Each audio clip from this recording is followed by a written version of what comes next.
우리가 계속해서 성서에서 기록하고 있는 우리가 기도에 대해서 이제 구약 성서로부터 신약 성서, 예수께서 하셨던 기도, 그다음에 서신서에서는 이제 바울의 기도.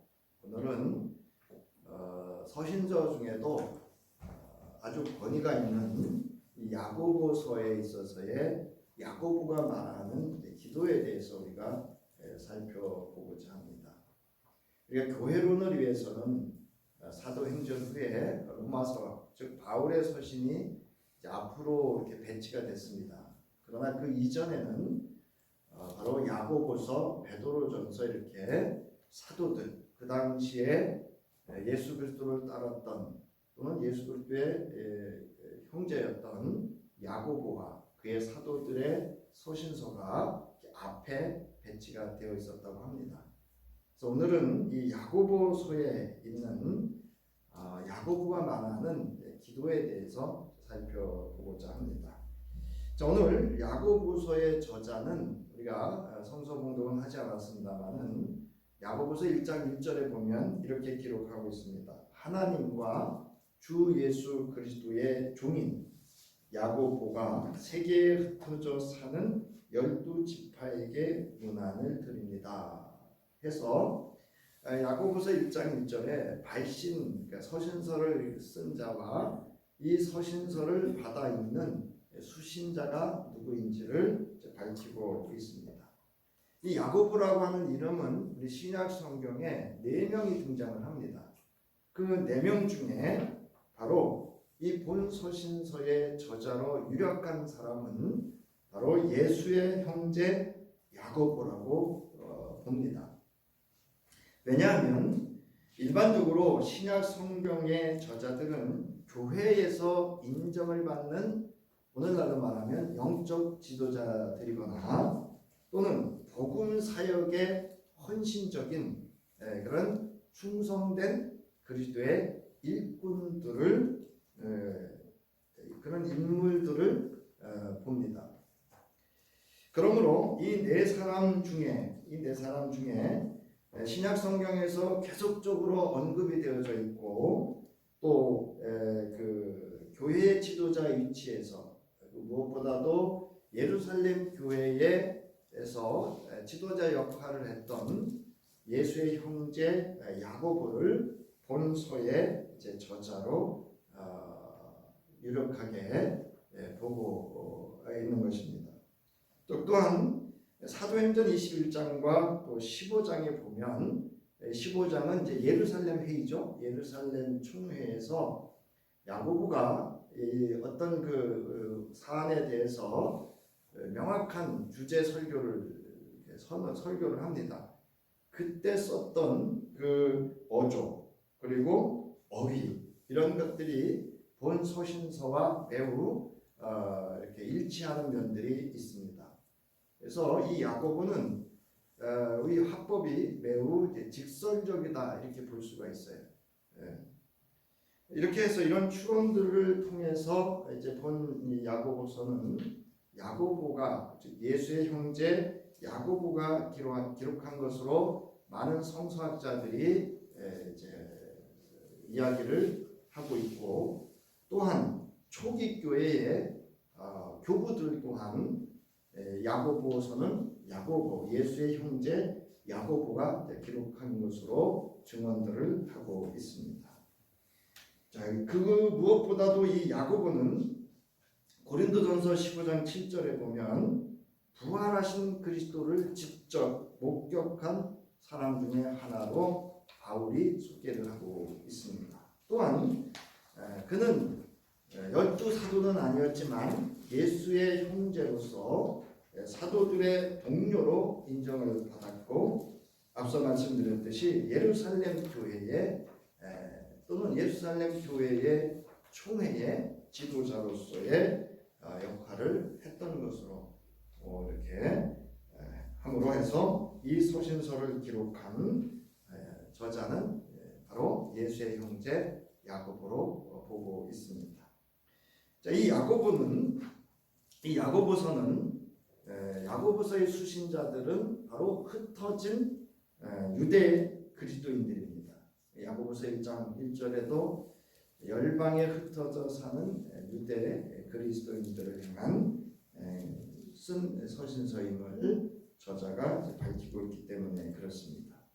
그것은 그 저자가 이 수신자들에 대한 사용한 그 표현, 용어를 보면 알 수가 있는데요. 1장 1절에서는 흩어져 있는 12지파라고 했고요. 12지파는 이제 말하는 이스라엘 유대인들을 의미합니다. 그 다음에 수신자를 형제라고 부릅니다. 그래서 유대인들은 이스라엘 사람들은 자기 동족을 형제다 이렇게 부르기 때문에 그 호칭을 쓴 것으로 또한 회당을 언급하고 있습니다. 그래서 이 회당도 흩어진 유대인들이 모임을 갖고 있었던 곳이기 때문에 그렇습니다. 그 다음에 5장 4절에 보면 만군의 주라고 하는 유대인들이 하나님을 표현할 때 쓰는 그러한 용어를 쓰고 있는 것으로 이 야고보서의 수신자들은 흩어져 사는 유대인들의 그리스도인이라고 하는 겁니다. 자, 그러면 이들이 왜 흩어졌는가? 사도행전 7장에 순교 스데반이 돌에 맞아 죽음으로 인한 핍박의 시작으로 인해서 흩어지기도 했고, 또 사도행전 12장에 보면 헤롯 아그리파 1세의 박해로 이제 이 유대인 그리스도인들이 열방으로 이제 흩어져 나가게 되는 그런 상황이기도 했습니다. 그래서 이런 일들로 이제 흩어지기도 했지만 또한 그 로마의 네로 황제에 의해서 박해가 핍박이 시작되면서 이제 정말 열방을 향해서 전 세계를 향해서 유대의 그리스도인들이 흩어지는 그런 상황에 이르게 된 겁니다. 이런 상황 속에서 이들의 신앙, 예수 그리스도를 향한 그들의 신앙 고백과 함께 교회, 그들의 그리스도 공동체 안에 위기를 맞이하게 됩니다. 그래서 야고보는 이러한 상황 속에서 그들의 믿음과 성도 간의 사랑의 교제를 잃어버린 유대인 성도들에게 예수 그리스도의 재림을 소망하고 기다리는 가운데서 고난을 잘 이겨내는 견고한 굳건한 믿음과 함께 서로 공동체 안에서 그리스도의 사랑을 실현하는 그런 성도 간의 교제를 견고히 할 것을, 그래서 이 시련을 잘 이겨내는 그러한 성숙한 그리스도인의 삶을 살도록 이 본서에서 권면하고 있음을 본서의 내용을 통해서 알 수가 있습니다. 특별히 이 본서를 보면 이런 상황 가운데 믿음을 일상생활에 어떻게 적용해야 하는가라는 것에 대해서 믿음과 행함의 아주 실제적인 문제들을 다루고 있는 것을 본서를 보면 알 수가 있습니다. 그래서 앞서 말씀드렸듯이 야고보가 매우 직설적으로 이제 표현을 하고 있는데요. 야고보서 2장 14절과 22절과 26절에 보면 나의 형제 자매 여러분, 누가 믿음이 있다고 말하면서 행함이 없으면 무슨 소용이 있겠습니까? 그런 믿음이 그를 구원할 수 있겠습니까? 개인적인 신앙의 견고함을 이야기하고 있습니다. 그대가 보는 대로 믿음이 그의 행함과 함께 작용할 것입니다. 그러므로 행함으로 믿음이 완전하게 되었습니다. 그리고 26절에 보면 영혼이 없는 몸이 죽은 것과 같이 행함이 없는 믿음은 죽은 것입니다. 이렇게 아주 단호하게 이렇게 표현할 수밖에 없었던 것은 이러한 상황들이 이 수신자들에게 있었기 때문에 야고보가 단호하면서도 명확하게 그리스도의 복음을, 하나님의 복음을 이들에게 믿음으로 실천할 것에 대해서 권면하고 있음을 본서에서 알 수가 있습니다. 자, 그러면 이제 본문과 함께 우리가 본문을 알아보고 우리 신앙과 삶에 각자 신앙의 생활에 적용하고자 합니다. 자, 야고보서는 본서 첫 장인 1장 1절에 보면 1장 2절로부터 8절에 보면 이런 시련 가운데, 이런 고난 가운데서 왜 기도해야 되는지를 말하고 있습니다. 야고보서 1장 2절로부터 8절에 보면 나의 형제 자매 여러분, 여러분이 여러 가지 유혹에 맞닥뜨리게 될 때에, 그러니까 이제 시험이라고 하는 것은 뭐냐면 어떤 고난과 역경이 오면 예수 믿어야 되나? 뭐 이런 상황들이 내 예수 믿는 게 어떤 이 시련 속에서 어떤 것인지를 그들이 이제 흔들릴 수 있다라고 하는 겁니다. 그래서 여기 유혹이라고 하는 것은 바로 그런 내적 흔들림, 위기를 표현하는 것이기도 합니다. 자, 여러 가지 유혹에 맞닥뜨리게 될 때 그것을 오롯이 기쁨으로 여기라. 왜냐하면 여러분의 믿음을 검증해 보는 일이 견뎌낼 수 있는 힘을 가져다 준다는 것을 여러분이 알고 계시기 때문이다. 그러니까 어떤 상황이 되면 나의 믿음으로 이 상황을 어떻게 이겨내야 될지, 그래서 어떻게 인내해야 될지를 우리 스스로는 사실 알고 있다는 거예요. 네. 자, 그런데 이런 견딤이 완전한 효력을 떨치게 하라. 네. 그리고 여러분이 완전하고 온전하게 되어 어떤 것에서도 모자람이 없게 되어야 합니다. 흔들리지 말라는 거예요. 그러니까 어떤 이런 시련과 고난 속에서 이 신앙의 내적 유혹에 당신이 알고 있는 그 믿음의 복음, 하나님의 복음에 대해서 명확하게 그것을 알고 그것을 인내하고 이겨낼 것을 바랍니다. 자, 그러면서 5절에 보면 여러분 가운데 누가 지혜가 모자라면 그는 모든 사람에게 조건 없이 주시고 야단치지 않으시는 하나님께 달라고 하십시오. 그러면 하나님이 그에게 주실 것입니다. 그러니까 이 믿음이라고 하는 것을 굳건하게 하고 견고하게 하고 이런 유혹으로부터 이겨낼 수 있는 것은 하나님의 지혜가 필요하다는 것을 야고보는 말하고 있습니다. 자, 따라서 야고보는 믿음의 시련을 이겨내기 위하여 기도하라는 거예요. 왜 기도하라는 것이냐? 왜 기도해야 하는 것을 말하고 있습니다. 야고보는 믿음의 시련을 맞닥뜨렸을 때 기도하라고 합니다. 그것은 믿음의 시련이 인내를 낳는 것을 알고 있으며 또한 수신자들이 이 인내력을 충분히 발휘하여 조금도 부족함이 없이 완전하고 성숙한 그리스도인이 되어야 하기 때문입니다. 나의 신앙이 성숙한지 좀 미숙한지는 이런 시련을 당할 때 어떤 반응을 보이느냐, 어떤 태도를 갖느냐를 보면 사실 알 수 있습니다. 자, 2절부터 4절에 보면 여러분이 여러 가지 유혹에 맞닥뜨리게 될 때 이렇게 얘기합니다. 믿음의 검증을 해보는 일이 견뎌낼 수 있는 힘을 가져다 준다는 것을 여러분이 알고 있다는 거예요. 그러므로 믿음의 시련을 이겨내기 위해서 기도해야 됩니다. 따라하시기 바랍니다. 믿음의 시련을 이겨내기 위하여 뭐 해야 돼요? 기도해야 돼요.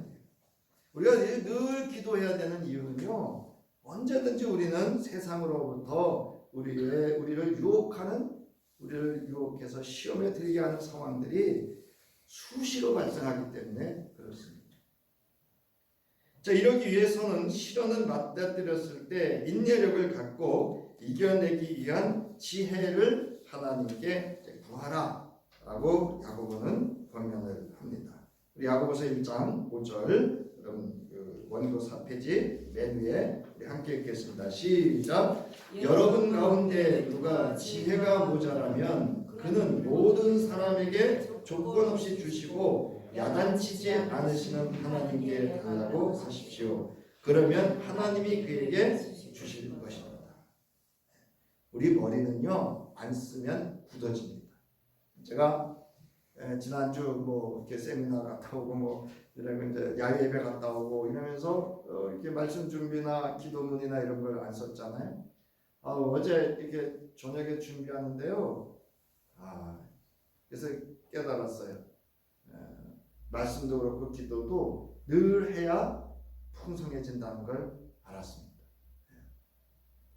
여러분, 믿음의 시련이 닥쳤을 때 이를 기뻐할 수 있는 믿음의 비밀을 알고 믿음의 인내력을 충분히 발휘하여 조금도 부족함이 없이 완전하고 성숙한 그리스도인이 되기 위해서 뭐가 필요하다고요? 하나님이 주시는 지혜가 필요합니다. 여러분, 내가 어떤 상황에서 세상으로부터 믿음의 시련이 온 것을 안다는 건 나에게 뭐가 있다는 거예요? 믿음이 있다는 거예요. 여러분, 믿음 없는 사람이 뭐 세상을 이렇게 되면 그냥 거기 휩쓸려 살지, 우리가 거기에 거슬리거나 거슬려서 이렇게 저항하거나 그것을 다르게 새롭게 느낀다라고 하는 건 내 안에 예수 그리스도를 향한 믿음이 있기 때문에 그런 반응이 보이는 겁니다. 그러니까 여러분, 세상으로부터 시련이 온다는 건 나에게 믿음이 있고 주님이 함께 하시고 성령이 도우심을 믿으시기 바랍니다. 이 지혜는 성도들이 온전한 행위, 부족함이 없는 삶을 믿음으로 살아가고자 할 때 지혜의 부족함에 직면할 수밖에 없는데, 그 지혜가 바로 온전한 행위, 부족함이 없는 삶을 살아가는데 결정적인 요인이 됨을 말하고 있습니다. 여러분, 사람의 생각과 사람의 말로 하면 실수할 수 있지만 기도하며 생각하고 말하면 실수가 극히 적어집니다. 자, 이 지혜는 우리의 일상의 삶 속에서 예수 그리스도 안에서 하나님의 뜻을 따라 사는 실제적인 의로움을 말합니다. 어떤 시련이 왔을 때 그것을 분별하고 그 시련에 내가 믿음으로 기쁨으로 대처할 수 있는 그 지혜는 하나님으로부터 올 때 가능해진다. 여러분, 이 지혜는 태어날 때부터 갖게 되는 인간의 성격이나 자질이 아니라 전적으로 하나님이 주시는 은사입니다. 야고보는 이 지혜를 하나님께 구하라고 합니다. 여러분, 하나님이 원하시는 건요, 세상 학력 아니에요. 여러분 세상 경험 아닙니다. 하나님이 지혜 주시는 지혜로 사는 성도를 하나님이 기뻐하시고 원하시고 도우시고 함께 하시는 줄 믿으시기 바랍니다. 그러니까 여러분, 하나님을 아는 지식과 능력을 쌓아가야 됩니다. 야고보는 이 지혜를 모든 사람에게 조건 없이 주시고 야단치지 않으시는 하나님께 좌우로 흔들리지 말고 굳건한 믿음으로 구하라 그래요. 그래서 두 마음을 품지 마라, 의심하지 마라, 이렇게 얘기를 하는 거예요.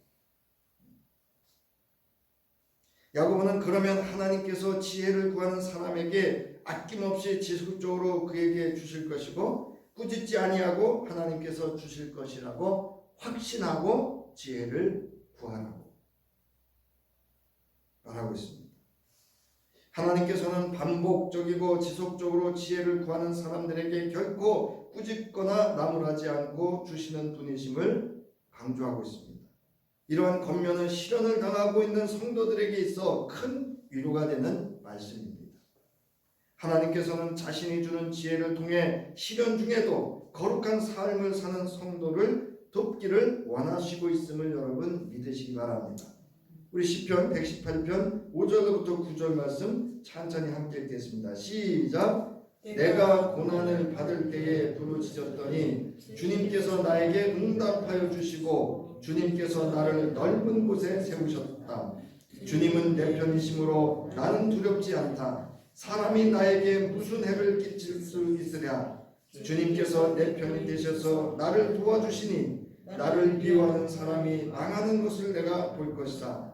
주님께 몸을 피하는 것이 사람을 의지하는 것보다 낫다. 주님께 몸을 피하는 것이 높은 사람을 의지하는 것보다 낫다. 제가 이제 어려움을 당했을 때요, 저는 사람 찾아가지 않았습니다. 기도원을 갔습니다. 기도원에 가서 새벽부터 집회 참여하고요, 말씀 받고요, 기도하고, 그러면서 생각하고 기도문 쓰고요, 이렇게 하면서 하나님께 피하였더니 하나님이 그 길을 열어주시는 경험을 제 삶 속에서 경험하였습니다. 사랑하는 성도 여러분, 믿음의 시련을 만나시거든 하나님께 지혜를 구하고 하나님께 피할 수 있기를 바랍니다. 그러면 하나님이 여기 말씀처럼 고난받을 때 부르짖었더니 주님께서 나에게 응답하여 주시고, 여기 주님은 여호와예요. 여호와께서 나를 넓은 곳에 세워주셨다는 거예요. 사랑하는 성도 여러분, 시련 속에도 내 편이 되시는 분은 누구요? 여호와 하나님이신 줄 믿으시기 바랍니다. 여러분, 솔로몬이 왕이 되어서 여호와 앞에 번제물 1000마리를 바친 후에 바친 그날 밤에 하나님께서 그 제물을 받으시고 밤에 솔로몬에게 나타나십니다. 그 나타나셔서 하시는 말씀이 내가 너에게 무엇을 주기를 바라느냐 나에게 구하라. 따라하시기 바랍니다. 내가 너에게 무엇을 주기를 바라느냐. 예수님도 말씀하셨죠. 내 소원이 무엇이냐, 내가 너한테 무엇하여 주기를 바라느냐. 여러분 준비하고 기다리시기 바랍니다. 그래서 솔로몬이 말합니다. 이제 지혜와 지식을 나에게 주옵소서. 그래서 이 솔로몬이 얼마나 믿음이 신실한지요. 이때는 이렇게 말합니다. 하나님께서 나에게 맡겨주신 하나님의 백성들을 치리하기 위해서 나에게 지혜와 지식을 주세요. 이렇게 기도를 하나님께 말씀을 드립니다. 그래서 하나님께서 말씀하시기를 너의 소원이 그것이구나. 부와 재물과 영화를 달라고 하지 않고 너를 미워하는 자들의 목숨을 달라고 하지도 않고 오래 살도록 해달라고 하지도 않고, 이거 다 우리가 말하는 복이죠. 우리가 원하는 것들이죠. 자, 그런데 오직 내가 너를 왕으로 삼아 맡긴 내 백성을 다스릴 지혜와 지식을 달라고 하니 내가 지혜와 지식을 너에게 줄 뿐만 아니라 부와 재물과 영화도 주겠다. 이런 왕은 내 앞에도 없었고 내 뒤에도 다시 없을 것이다. 사랑하는 성도 여러분, 우리가 주님이 기뻐하는 일을 하면 하나님께서 지혜도 주시고 지식도 주시고 부와 재물도 주시고 영화도 주시는 줄 믿으시기 바랍니다. 내가 주님을 기뻐하게 하면요, 나로 하여금 하나님이 오늘 여기 우리가 봉헌 예배 때 봉헌 드릴 때 드렸던 말씀처럼 만민이 하나님의 복을 받음을 알게 하신다는 거예요. 그런 저와 여러분 될 수 있기를 주의 이름으로 축원합니다. 우리의 일상의 삶 가운데 믿음의 시련을 만나거든 모든 사람에게 후히 주시고 꾸짖지 아니하시는 신실하신 하나님께 지혜를 구하여야 합니다. 후히 주시고 꾸짖지 아니하시는 참 좋은 나의 아버지 하나님께서 우리에게 필요한 지혜를 주실 것을 믿으시기 바랍니다. 여러분, 기도를 하면요 지혜가 생겨요. 마태복음 10장 16절부터 20절에 예수님 말씀하십니다. 부하라, 내가 너희를 내보내는 것이 마치 양을 이리떼 가운데로 보내는 것 같다. 그러므로 너희는 뱀과 같이 슬기롭고 지혜롭고 비둘기같이 순전해라. 그러면서 이렇게 말씀하셔요. 어려운 시험 시련에 닥쳤을 때 또는 너희가 공회에 잡혀갔을 때 무슨 말을 할지를 걱정하지 마라. 자, 보세요. 19절. 사람들이 너희를 광가에 넘겨줄 때 어떻게 말할까 또는 무엇을 말할까 하고 걱정하지 말아라. 너희가 무슨 말을 해야 할지 그때에 지시를 받을 것이다. 말하는 이는 너희가 아니라 너희 안에서 말씀하시는 아버지의 영이시다. 이게 지혜입니다. 두 번째로 오늘 본문의 5장 13절에 보면 야고보는 이렇게 말합니다. 고난을 받을 때 기도하라. 따라하세요. 고난을 받을 때 뭐 하라고요? 기도하라. 여러분, 이게 지금 우리는 평안한 중에 있으니까 이렇죠. 여러분, 고난 당하면 기도하는 거 쉬울까요? 어려울까요? 어렵습니다, 여러분. 많은 믿음의 성도들이요, 고난 당하는 중에 낙락하는 분들이 많습니다. 낙심한 것에 그치지 않아요. 낙락까지 떨어져 나갑니다. 5장 13절 여러분 가운데 고난을 받는 사람이 있으니까 그런 사람은 뭐 하라고요? 기도하십시오. 여기 고난당한다라고 하는 것은 불행하다, 불행을 당하다. 우리나라 말로 말하면요, 우한을 당한다. 우한이라고 해요. 우한. 야고보는 고난을 겪고 있을 때 기도하라고 합니다. 왜 그럴까요? 이는 고난 가운데 있는 상황으로 인한 영적 부담감 때문에 기도할 것을 말합니다. 영적 부담감이라고 하는 것은 시험에 들거나 죄악에 빠지지 않도록 하기 위함입니다. 고난을 당하였거나 고난 중에 있거든 시험에 들지 않도록 깨어 기도하라고 우리 주님께서도 제자들에게 권면하고 친히 시험에 들지 않기 위해서 겟세마네 동산에서 깨어서 아버지 하나님께 기도를 하는 것을 친히 보여주셨습니다. 여러분, 그 겟세마네 동산에서 예수께서 두 번째 기도하고 돌아오셔서 명확하게 말씀하셨어요. 베드로에게 딱 이렇게 이름을 불렀습니다. 이렇게 너희는 한 시간도 나와 함께 깨어 있을 수 없느냐? 시험에 빠지지 않도록 깨어서 뭐 하여라? 기도하여라. 여러분, 기도하지 않았던 베드로 시험에 들었습니까? 안 들었습니까? 시험에 들었습니다. 고난 중에 기도하여야 하는 것은 영적으로 깨어 있어야 하기 때문입니다. 영적으로 깨어 있지 않으면 고난에 매몰되어 영적 무기력에 빠지게 되고 결국 시험, 즉 유혹에 들거나 세상에 이끌려 갈 수 있기 때문입니다. 그러므로 고난 중에 영적으로 실패하지 않고 굳건히 성령의 함께 하심과 도우심을 믿고 고난 중에 기도할 수 있기를 주의 이름으로 축원합니다. 고난 당하면 제가 말씀드리잖아요. 사람 찾아가지 말고 교회 오셔서 기도하시라고. 우리의 인생의 시험은 늘 찾아옵니다. 그러나 이 시험을 이길 수 있는 영적 지혜와 믿음의 능력은 하나님으로부터 오기 때문에 고난 중에, 시련 중에 우리가 해야 될 것은 기도입니다. 빌립보서 4장 11절부터 14절에 보면 이렇게 말하면 내가 궁핍해서 이렇게 말하는 것이 아니다. 나는 어떤 처지에서도 스스로 만족하는 법을 배웠다라고 바울은 말합니다. 그러면서 자신이 시련당한 것을 이야기합니다. 나는 비천하게 살 줄도 알고 풍족하게 살 줄도 압니다. 배부르거나 굶주리거나 풍족하거나 궁핍하거나 그 어떤 경우에도 적용할 수 있는 비결을 배웠습니다. 이 비결이 뭐죠? 13절 함께 읽겠습니다. 시작! 나에게 능력을 주시는 분 안에서 나는 모든 것을 할 수 있습니다. 자, 그러면서 14절에 보면 그러나 여러분이 나의 고난에 동참하는 것입니다. 그러니까 여러분, 내게 능력 주시는 자 안에서 이 모든 시련을 이겨낼 수 있었다라는 거예요. 그것은 기도였습니다. 여러분, 바울은 기도의 사람이었습니다.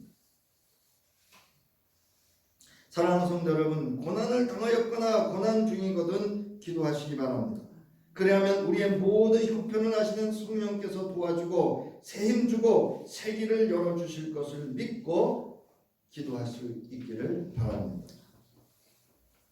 여러분, 로마서 8장 25절부터 28절에 보면 성령께서 우리의 약함을 아시고 우리를 도우신다 말씀하셨어요. 그리고 우리를 위하여 친히 우리의 모든 형편을 아시고 하나님의 뜻대로 우리를 향해서 기도를 해주신다 말씀하셨어요. 어떻게? 탄식함으로.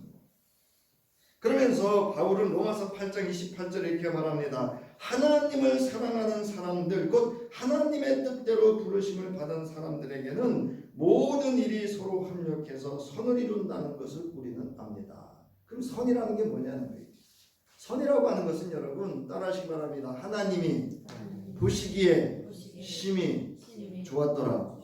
그게 선이에요, 여러분. 창세기 1장 10절과 12절 이렇게 쭉 보면 하나님이 천지를 창조하실 때 창조하시고 나서 뭐라 그래요? 보기에 심히 좋았더라 할 때 그 좋았더라는 단어가 요 선이라고 하는 토브라는 단어입니다. 이제 우리 헬라어로는 아가도스라는 단어를 쓰는데 히브리어는 토브라는 단어를 써요. 그러니까 여기서 선이라고 하는 건 하나님 보시기에 좋으신 게 선한 결과입니다. 왜? 하나님은 선하시기 때문에. 그러니까 여러분, 이 선하다라고 하는 그 뜻을 이렇게 이 뜻을 이렇게 해석하시고 받아들이시면 금방 이해가 돼요. 그러니까 우리가 무슨 일을 했어요. 참 우리 교회 이제 5월 30일 날 싱크대에 와서 공사하겠대요. 자기 일정이 꽉 차서 큰 날밖에 없다 그래서 5월 30일 날 와서 한다고 하는데, 네. 그 결과도 마찬가지. 그 싱크대를 놓고 불평하고 뭐 이렇게 이게 아니라 누가 보시기에 하나님 보시기에 좋은 결과이면 됩니다. 믿습니까? 창세기 여러분 39장 2절로부터 3절에 보면 요셉이 형제들에게 버림을 받고 애굽에 노예로 팔려갑니다. 노예는 여러분 생사화복의 주권이 그에게 없습니다. 사람이 아니에요. 그냥 하나 둘 숫자예요. 그러나 그 노예였던 요셉을 하나님이 어떻게 하셨냐면요. 창세기 39장 2절부터 3절에 보면 주님께서 여호와께서 요셉과 함께 계셔서 앞길이 잘 열리도록 뭐 하셨다고요? 그를 돌보셨다. 이거를 우리가 뭐라 그랬냐면 형통케 하셨다 이렇게 말합니다. 즉 하나님께서 선을 이루신 하나님 보시기에 요셉을 돌보시는 거예요. 그러니까 여러분 이 요셉을 하나님이 이렇게 보시기에 심히 어떻게 좋게 보셨냐면요. 보디발의 아내가 봐도 멋진 남자로 보일 정도로 그를 잘 되게 하셨다. 그래서 여러분 이 일에 대해서 보디발도 알았어요. 이 요셉은 요셉의 신인 하나님이 그를 잘 되게 하시고 돌보신다는 것을 알았습니다. 여러분 고난 중에 기도하면 하나님이 함께 하시고 돌보시는 요셉과 같은 경험 있기를 주의 이름으로 축원합니다. 그다음에 마지막으로 여러분 병든 자가 있을 때 서로 기도하라 그래요. 야고보서 5장 14절에 보면 여러분 가운데 병든 사람이 있습니까? 그런 사람은 교회의 장로들을 부르십시오. 그리고 그 장로들은 주님의 이름으로 그에게 기름을 바르고 그를 위하여 기도하여 주십시오. 믿음으로 간절히 드리는 기도는 병든 사람을 낫게 할 것이니 주님께서 그를 일으켜 주실 것입니다.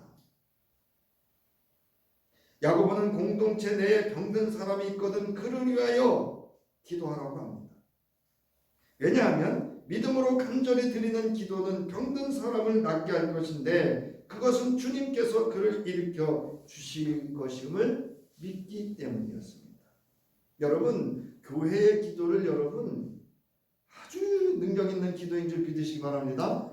여러분 우리가 3일 기도에 와서 하시는 기도, 새벽에 하는 기도 또는 찬양 예배 때 하는 기도 이렇게 나서 공중에 기도하는 기도는요 개인 기도가 아니에요. 여러분 교회의 기도입니다. 여러분 교회는 어떤 것이에요? 하나님께 속한 것이고 주님의 몸이시고 주님이 머리이시고 성령이 내주 권능으로 역사하는 것이 교회인 줄 믿으시기 바랍니다. 그러므로 교회의 기도는 오늘 여기 말씀처럼 하나님이 들으시고 응답하시고 능력으로 나타나심을 야고보는 알았기 때문에 병든 자가 있거든 어떻게 하라고요? 교회가 기도할 것을 권면하고 있는 겁니다. 자, 그러면 병든 자를 위해서 어떻게 기도할 것이냐? 먼저 장로들을 부르라는 거예요. 장로들은 오늘날로 말하면 목회자예요. 또는 교회 이제 목회자와 또는 우리 평신 장로들 또는 권사들. 이 권사 장로와 권사는요 이런 영적 이런 책임과 이런 일들을 할 수 있는 권위가 부여받아져 있기 때문에 그렇습니다. 자, 그리고 그 장로들은 주님의 이름으로 그에게 기름을 바르고 그를 위하여 기도해 주라고 합니다. 누구의 이름으로요? 네? 주의 예수의 이름으로. 그러면서 의인이 간절히 비는 기도는 큰 효력을 나타난다고 증언합니다. 야고보서 5장 16절에 보면 그러므로 여러분은 서로 죄를 털어놓고 서로를 위해 기도하십시오. 그러면 낫게 될 것입니다. 의인이 매달려 드리는 기도는 힘을 발휘하여 큰 효력을 냅니다. 라고 이렇게 얘기했어요. 여기서 여러분 조심해야 될 게 하나 있는데요. 이 야고보는 이 질병을 공동체의 죄로 보고 있는 겁니다. 마치 아간의 죄로 말미암아 어떻게 했죠? 아이성에서 실패했던 것처럼. 그러니까 공동체 내에 공동체가 건강할 것을 이야기하면서 함께 병든 자를 위해서 기도할 것을 권면하고 있습니다. 이거 조심하셔야 돼요, 여러분. 그러니까 병들었으니까 죄졌다. 우리 동네도 한 분 있대요, 거두리에도 휴거를 믿고요. 그래서 가끔 휴거해야 된다고 어딜 갔다 오기도 하고요. 뭐 병들었으면 죄 때문에 그렇다고 회개해야 된다 그러고요. 집안에 뭐가 망가져도 누군가 집안에 사람이 죄를 지어서 망가졌다고 그러고요. 그런 분이 있다고 합니다. 여러분, 병든 자가 있거든 서로 위하여 기도할 수 있기를 바라고요. 담임 목사 부르시고요. 믿음의 권위 있는 장로와 권사를 불러서 기도를 요청할 수 있기를 바랍니다. 그 기도는요, 개인의 기도가 아닙니다. 교회의 권위 있는 기도예요. 여러분, 예수께서 변화산에 세 제자와 산에서 내려올 때 다른 제자들이 그 무리에 휩싸여 있고 율법학자들하고 논쟁이 붙은 거예요. 왜 붙었냐 하면 귀신 들린 아이를 가진 아버지가 와서 제자들에게 고쳐달라고 했더니 이 제자들이 못 고친 거예요. 그래서 이제 율법학자들하고 뭐 이런저런 이제 논쟁이 붙은 거예요. 그래서 예수님이 오셔가지고 무슨 일이야 이렇게 했더니 이 귀신 들린 아버지가 얘기를 하는 거예요. 내가 귀신 들린 아들이 있는데 제자들 당신 제자들한테 얘기를 했더니 제자들이 못 고쳤다. 그래서 예수께서 얘기를 하시죠. 그럼 그 아이 데려와라. 그러시면서 이제 그 아이를 고치는 과정을 쭉 기록하고 있는데 이 마가복음 9장 14절부터 29절을 보면 예수께서 그들을 말합니다. 제자들의 믿음을 쫓아내지 못한다 그랬더니 이 말씀을 하셔요. 아, 믿음이 없는 세대요. 내가 언제까지 너희와 함께 있어야 하겠느냐. 여기 너희는 제자들입니다. 내가 언제까지 너희에게 참아야겠느냐. 아이를 내게 데려오너라. 이렇게 말씀하시는 거예요. 자, 그리고 그 아이를 사로잡고 있던 귀신이 예수를 보자 아이를 심한 경련을 일으키고요. 나가 이제 넘어지게 하고 거품을 토하고 막 뒹굴게 하는 거예요. 이게 귀신의 역사거든요.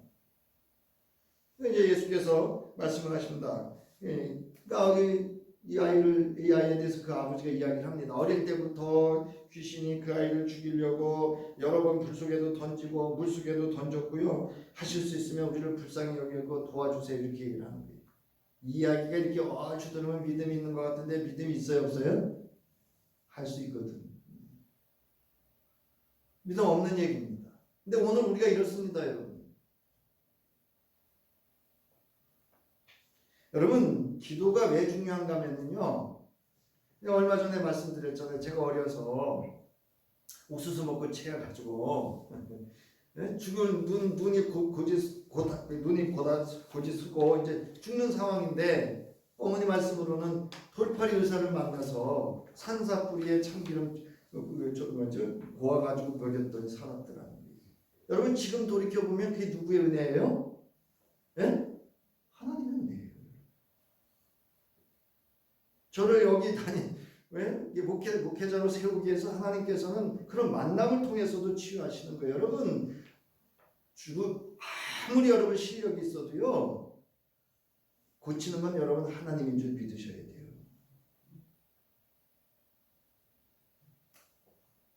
자, 그러면서 이제 할 수 있으면 무슨 말이냐, 믿는 사람에게는 모든 일이 가능하다고 하면서 예수께서 이 아이에게서 귀신을 내어쫓고 아이의 손을 붙잡고 일으키시니 아이가 일어섰습니다. 자, 그런데 제자들이 이제 예수께서 집으로 돌아오자 여쭤보는 거예요. 왜 우리는 귀신을 쫓아내지 못했습니까? 예수께서 대답합니다. 이런 부류는 기도로 쫓아내지 않고는 어떤 수로도 쫓아낼 수 없다. 개역개정은 이렇게 했죠. 기도 외에는 이런 능력이 나갈 수 없다라고 말하고 있습니다. 여러분, 우리가 드리는 기도의 효력, 기도의 능력을 믿으실 수 있기를 주의 이름으로 축원합니다. 여러분 믿으세요. 기도하세요. 야고보는 본문에서 믿음의 사람 엘리야의 기도의 효력에 대하여 이렇게 증언합니다. 야고보서 5장 17절부터 18절에 보면 엘리야는 우리와 같은 본성을 가진 사람이었지만 비가 오지 않도록 해달라고 간절히 기도하니 3년 6개월 동안이나 땅에 비가 내리지 않았으며 다시 기도하니 하늘이 비를 내리고 땅은 뭐 했다고요? 열매를 맺었다. 바라옵기는 우리 거드리교회 그리고 거드리교회 성도들이 드리는 이 기도가 병든 자를 낫게 하고 엘리야처럼 이런 놀라운 기도의 능력을 경험할 수 있기를 주의 이름으로 축원합니다. 여러분, 엘리야의 하나님은 지금 누구의 하나님입니까? 야고보가 증언한 예수 그리스도는 지금 누구의 그리스도이십니까? 우리도 성령 안에서 믿음으로 기도하면 이와 같은 기도의 효력이 나타나게 됨을 믿으시기 바랍니다. 우리는 야고보가 말하는 기도의 효력, 즉 기도의 능력에 대해서 들었습니다. 이처럼 시련을 만나거든 고난 중에든 병든 자를 만나든 우리는 주 예수를 그리스도로 믿는 믿음으로 기도해야 합니다. 우리 감리회 창시자인 요한 웨슬레 목사는 사람이 일을 하면 사람의 일이지만 믿음의 사람이 기도하면 누가 일하신다고요? 하나님께서 일하신다라고 말했습니다. 야고보서 5장 15절 믿음으로 간절히 드리는 기도는 병든 사람을 낫게 할 것이니 누가 일으키신다고요? 주님께서 그를 일으켜 주실 것입니다. 이제 말씀을 마치면서 예수께서 제자들에게 하셨던 요한복음 14장 12절로부터 14절의 말씀을 함께 읽고 오늘 설교를 마치고자 합니다. 우리 다 함께 요한복음 14장 12절로부터 14절의 말씀 원고에 있는 대로 함께 읽겠습니다. 시작. 내가 진정으로 너에게 말한다. 나를 믿는 사람은 내가 하는 일을 그도 할 것이요 그보다 더 큰 일도 할 것이다. 그것은 내가 아버지께로 가기 때문이다. 너희가 내 이름으로 구하는 것은 내가 무엇이든지 다 이루어 주겠다. 이것은 아들로 말미암아 아버지께서 영광을 받으시게 하려는 것이다. 너희가 무엇이든지 내 이름으로 구하면 내가 다 이루어 주겠다. 아멘. 이제는 지혜를 구하는 자에게 후히 주시고 꾸짖지 아니하시며 우리의 편이 되어 주시고 우리를 도우실 하나님의 은혜와 우리로 하여금 그 이름으로 무엇을 구하든지 다 이루어 주겠노라 말씀하시며 기도하는 자의 기도를 들어주시고 응답해 주실 우리 주 예수 그리스도의 구속의 은혜와 오늘도 믿음으로 기도하면 능력으로 역사하시고 합력하여 선을 이루어 주의 영광을 드러내도록 우리와 함께 하시고 도우시고 인도하시는 성령의 함께 하심이 이제 야고보의 기도의 권면을 따라 기도하는 사람으로 살아가는 저희와 저희의 가정과 자녀와 기업회와 섬기는 교회와 모든 삶의 터전 위에 이제로부터 영원히 함께 하시기를 간절히 축원하옵나이다. 아멘.